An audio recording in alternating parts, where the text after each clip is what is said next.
আসসালামু আলাইকুম রহমতুল্লাহি ওবরকাতুহ। সম্মানিত দর্শক, বাংলাদেশে গুজবের একেবারে ডালপালা বিস্তার করে টেকনাফ থেকে তেঁতুলিয়া পর্যন্ত অসংখ্য গুজবের বটবৃক্ষ রচনা হয়েছে। এই ঢাকা শহরে আমরা যারা আছি, আমরা এই ঢাকা শহরে বসবাস করে নিজেরা যা না দেখছি, না জানছি, না বুঝছি, তার চেয়েও দেখা গেল কলকাতাতে বসে কিছু ভারতীয় সাংবাদিক, কিংবা দিল্লিতে বসে কিছু ভারতীয় সাংবাদিক, কিংবা নিউ ইয়র্ক, প্যারিস, ইংল্যান্ডের বিভিন্ন শহর, বিশেষ করে লন্ডনে, সেখানে যারা এই ইউটিউব করেন, কি কারণে যেন তারা অনেক কিছু আমাদের চাইতে বেশি দেখেন, বেশি বুঝেন। অনেক কারণ থাকতে পারে, আমি কোনো নেতিবাচক কারণে যাচ্ছি না, ইতিবাচক কারণগুলোই বলি। সেটি হলো, আমরা বাংলাদেশে যা কিছু বলি, আমাদের একটা সীমাবদ্ধতা থাকে কথার, এবং এটা সেলফ সেন্সরশিপ রেখে আমাদের এই কথাগুলো বলতে হয় পরিবেশ পরিস্থিতি অনুযায়ী। এখানে মব জাস্টিস আছে এই মুহূর্তে, আর আদিকালে অর্থাৎ এই মব জাস্টিসের আগে এখানে গুম ছিল, হত্যাকাণ্ড ছিল, মামলা ছিল, হামলা ছিল, আয়নাঘর ছিল, আরও কত কি। তো কাজেই এই বাংলায় বসে সে 2009 থেকে আজ অবধি এই যা কিছু বলছি, যা কিছু লিখছি, প্রতি মুহূর্তে মন এবং মস্তিষ্ককে একেবারে তরতাজা করে, সম্পূর্ণ সুস্থ হয়ে, মানসিক বিকারের ঊর্ধ্বে উঠে, লোভ, লালসা, কামনা, বাসনা, ম্যালিস, প্রিজুডিস যা কিছু বলি না কেন, সব কিছুর ঊর্ধ্বে উঠে একটা নিরপেক্ষ, গ্রহণযোগ্য, যুক্তিযুক্ত তথ্য যদি উপস্থাপনা না করি বা অতীতে না করতাম, এই ঢাকা শহরে 1 মিনিট টিকে থাকা সম্ভব নয়। ফলে আমাদের বক্তব্য দ্বারা অনেক কিছু বোঝা যায় না, যেটি বাইরের যারা, তারা একেবারে সাদাকে সাদা হিসেবে দেখেন, কালোকে কালো হিসেবে দেখেন, এবং অনেক মানুষ বাংলাদেশে যারা ভুক্তভোগী, তারা আমাদের কাছে না এসে বাইরের যারা রয়েছেন তাদের কাছে নিজেদের তথ্য এবং উপাত্ত তারা সরবরাহ করেন। তো তেমনি দেখা গেল যে ডক্টর আসিফ নজরুল তিনি জেনেভাতে একটি সম্মেলনে গিয়েছিলেন, এবং সেই সম্মেলনে গিয়ে তিনি শারীরিকভাবে হেনস্থার শিকার হয়েছেন, এবং সেই হেনস্থার ঘটনাটি পরিকল্পিতভাবে করা হয়েছে। এর কারণ হলো, ঘটনা যখন ঘটছিল তখন একাধিক অ্যাঙ্গেল থেকে ভিডিও করা হচ্ছিল, 2, 3, 4, মানে কোনোটা 1 মিনিটের, কোনোটা 3 মিনিটের। একেবারে আমাদের এখানে যেভাবে পর্ন ভিডিওগুলো যেভাবে মার্কেটিং করা হয়, যে এই লিঙ্কে দেখুন অমুকের 3 মিনিটের অমুক ইত্যাদি। তো ওইরকম ডক্টর আসিফ নজরুলের সঙ্গে যে ব্যবহার করা হয়েছে, শিষ্টাচার বহির্ভূত ব্যবহার, সেই ব্যবহারের যে ভিডিও ফুটেজ, কেউ বলছে পূর্ণ ভিডিও দেখুন, কেউ বলেন চম্বক অংশটুকু দেখুন, এরকম রিল করে, তারপরে শর্ট ভিডিও করে, ফুল ভিডিও করে একেবারে সয়লাভ। এখন এগুলো নিয়ে আলোচনা হচ্ছে। কি আলোচনা হচ্ছে? যে কারা করলো, কেন করলো, এবং সঙ্গত কারণেই এই ঘটনার সঙ্গে আওয়ামী লীগের যে যোগাযোগ, আওয়ামী লীগের মন মানসিকতা, আওয়ামী লীগের চিন্তা চেতনা এবং আওয়ামী লীগের অভ্যাস, গতি এবং প্রকৃতি, এগুলো বারবার সামনে চলে আসছে। সবাই বলার চেষ্টা করছেন যে আওয়ামী লীগের অভ্যাস কখনই ভালো হবে না। তারা সেই আদিকালে যেভাবে মাওলানা আব্দুল হামিদ খান ভাসানীকে মেরেছিলেন, যেভাবে হোসেন সৈয়দ সরওয়ার্দীকে অপদস্থ করে তার একেবারে হৃদয়ের ব্যামো, মানে হার্ট অ্যাটাকের পর্যায়ে তারা পৌঁছে দিয়েছিল, এর ফলে উনি ভদ্রলোক মানুষ এই দুঃখের কথা কারো কাছে না বলে চিকিৎসার নাম করে তিনি বৈরুতে চলে গিয়েছিলেন। ওখানে তার আত্মীয় ছিল, তিনি শেষ জীবনটা সেখানে কাটিয়েছেন এবং সেখানে তিনি মারা গিয়েছেন। তারপর আরও একজন বিখ্যাত মানুষ, বাংলাদেশ নয় পৃথিবী বিখ্যাত মানুষ, খান আব্দুল গাফফার খান, যাকে সবাই সীমান্ত গান্ধী হিসেবে ডাকতেন। উত্তর পশ্চিম পাকিস্তানের যে উত্তর পশ্চিম সীমান্ত প্রদেশ, সেই সীমান্ত প্রদেশ, তার সংলগ্ন ওই পাশে আফগানিস্তান, পুরো এলাকাতে তিনি একজন গান্ধী হিসেবে, অহিংসবাদের যে প্রবক্তা হিসেবে মুসলিম সম্প্রদায়ের মধ্যে সর্বজন শ্রদ্ধেয় ছিলেন। এবং তার এই শ্রদ্ধাটা কেবল পাকিস্তানে সীমাবদ্ধ থাকেনি। আমরা যারা পূর্ববঙ্গের মানুষ, আমরাও তাকে শ্রদ্ধা করতাম। তাকে আমরা ইয়াহিয়া খান মনে করতাম না, আইয়ুব খান মনে করতাম না। একইভাবে ভারতের প্রধানমন্ত্রী থেকে শুরু করে একেবারে স্বয়ং মহাত্মা গান্ধী, যে পণ্ডিত জওহরলাল নেহরু, মাওলানা আবুল কালাম আজাদ, তারা সবাই এই মানুষটিকে শ্রদ্ধা করতেন। তো যখন ঢাকাতে মাওলানা আব্দুল হামিদ খান ভাসানীর যে সম্মেলন হচ্ছিল, সেই সম্মেলনে তাকে প্রধান অতিথি করা হলো এবং এই বয়স্ক একেবারে মরণাপন্ন ভদ্রলোক এলেন।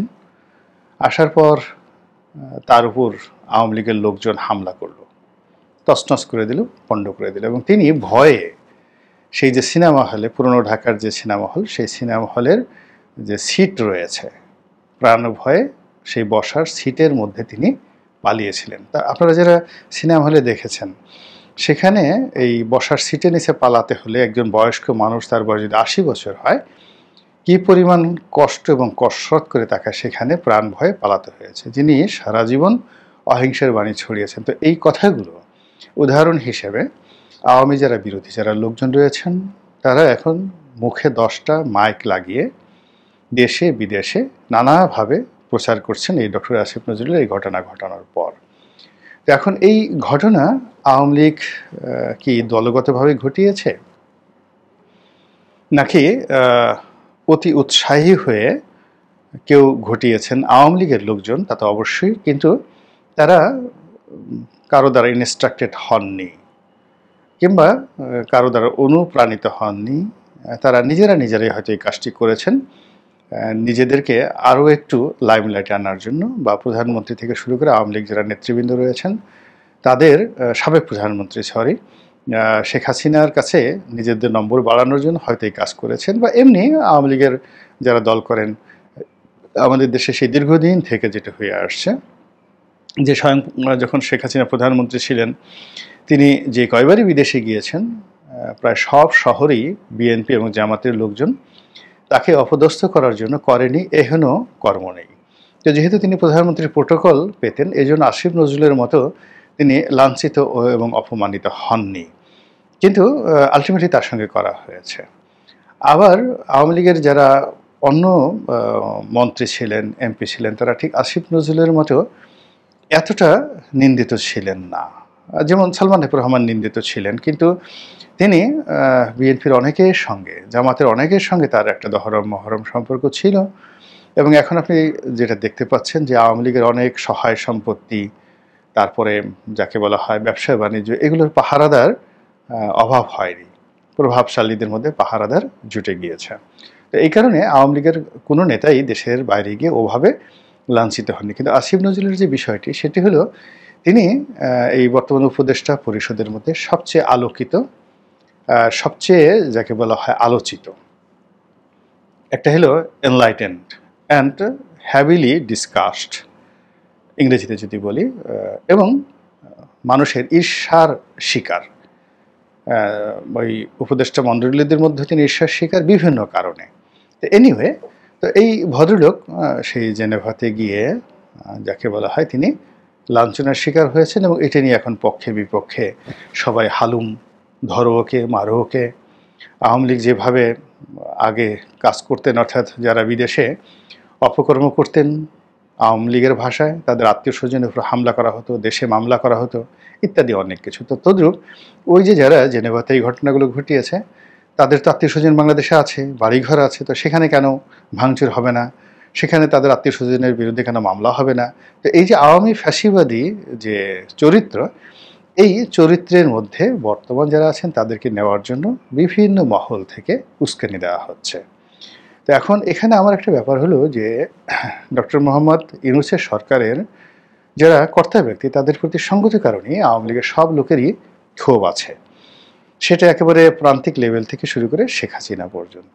কিন্তু এখানে মূল ব্যাপার হলো যে একটা ইউনিয়ন পর্যায়ের নেতা, বা জেনেভা আওয়ামী লীগের নেতা, বা ধরুন আমেরিকার নিউ ইয়র্ক আওয়ামী লীগের যারা নেতৃবৃন্দ রয়েছেন, লন্ডনে যারা নেতৃবৃন্দ রয়েছেন, তারা কিন্তু স্থানকাল পাত্রভেদে এক এক ধরনের আচরণ করেন। এখন এই যে আসিফ নজরুল সাহেব যে পরিস্থিতিতে জেনেভাতে পড়েছেন, সুইজারল্যান্ডের আবহাওয়ার কারণে, প্রকৃতির কারণে এটা ও পর্যন্ত শেষ হয়েছে। কিন্তু এটি যদি ব্রুকলিনে হতো, কিংবা এটি যদি হোয়াইটচ্যাপেলে হতো, কিংবা এটি যদি ফ্লোরিডাতে হতো, মিশিগানে হতো, কিংবা নিউ ইয়র্কের ম্যানহ্যাটনে হতো, এটা সিরিয়াস একটা অবস্থা। মানে এখানে ধাক্কি শুধু তাই নয়, এখানে নাকের বদনা ফাটিয়ে দেওয়ার জন্য লোকের অভাব হতো না।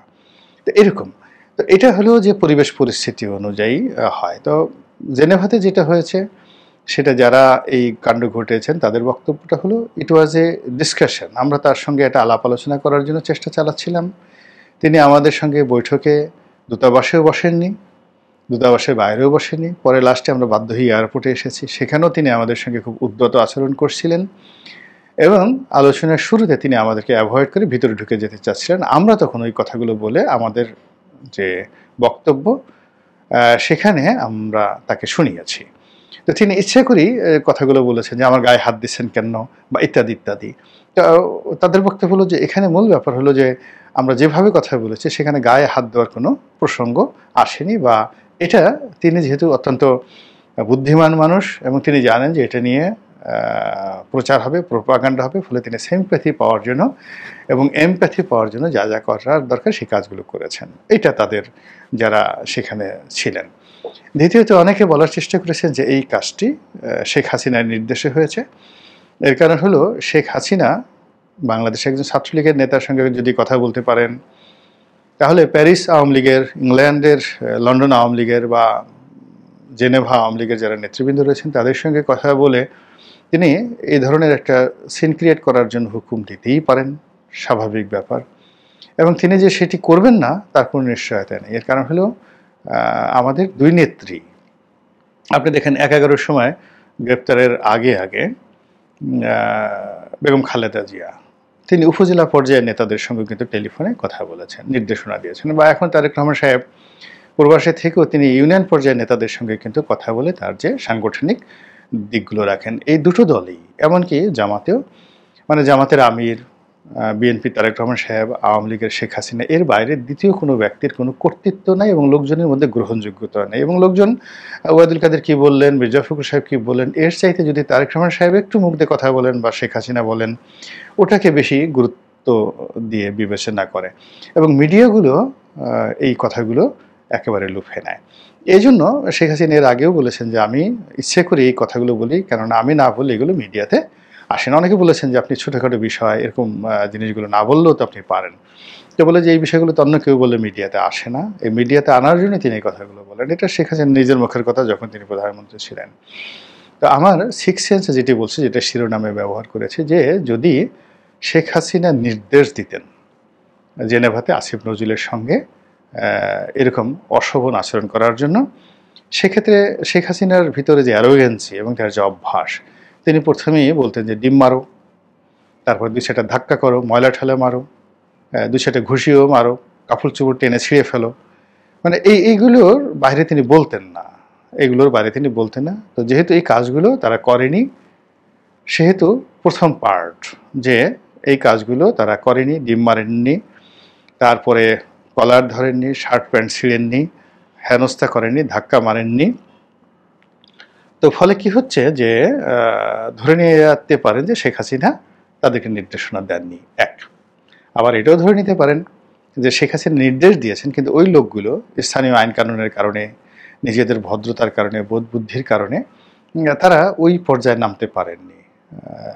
ডক্টর আসিফ নজরুলের সঙ্গে শালীনতা বজায় রেখে যতটুকু করা সম্ভব ততটুকু তারা করেছেন। এবং এই কাজটি যদি তারা করে থাকেন, অর্থাৎ দ্বিতীয় পার্ট, শেখ হাসিনা নির্দেশ দিয়েছিলেন কিন্তু তারা পারেননি, ইট মিনস শেখ হাসিনা তাদের প্রতি খুবই বিরক্ত এবং বিরক্ত হয়ে তাদেরকে গালাগালি করবেন, ভবিষ্যতে কমিটি পাল্টিয়ে দিবেন, ওখানে নতুন লোক আসবেন। এবং এটাই বাংলাদেশের একটা ট্র্যাডিশনাল গতানুগতিক রাজনীতি চলে আসছে এবং হয়ে আসছে।